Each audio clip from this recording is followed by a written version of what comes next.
Il-Prim Ministru irrifjuta l-appell tal-Moviment Iva d-Divorzju Iva Żwieġ sabiex ikun ippubblikat il-White Paper dwar il-koabitazzjoni li ilu lest għal diversi xhur.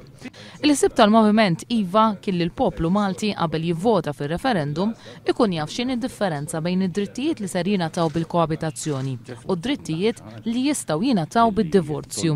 Nappellaw li fid-dawn il-mistaxxejn forsi din id-draft li hemm tiġi esposta għall-iskrutinju pubbliku għax hemm element iva ta' għażla bejn għal dak li żwieġ tagħhom kisrilhom b'mod irrevokabbli, hemm sfortunatament dik l-għażla qismhom li huma jibqgħu poġġuti ta' ħajthom jew inkella permezz ta' divorzju responsabbli jerġa' jiżżewġu.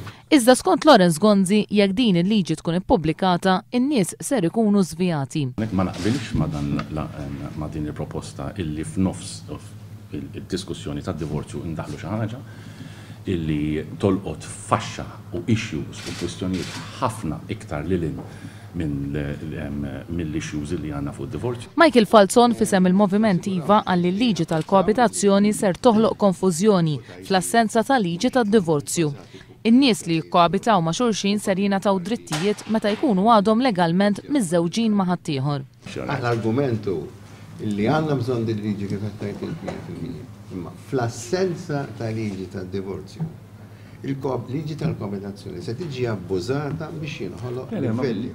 Fuq di naħseb għad ikollna l-ora fair enough Michael fimtek. Għad ikollna spazju għal dibattitu wkoll fix-xhur li ġejjin fuq dan. Michael Falzon tem jgħid li l-għażla fir-referendum mhijiex bejn familja mkissra u familja b'saħħitha, iżda bejn li nħallu n-nies jikkoabitaw ta' bilfors jew intuhom l-opportunità li jillegalizzaw is-sitwazzjoni tagħhom u ta' wliedhom bid-dritt ċivili ta' żwieġ.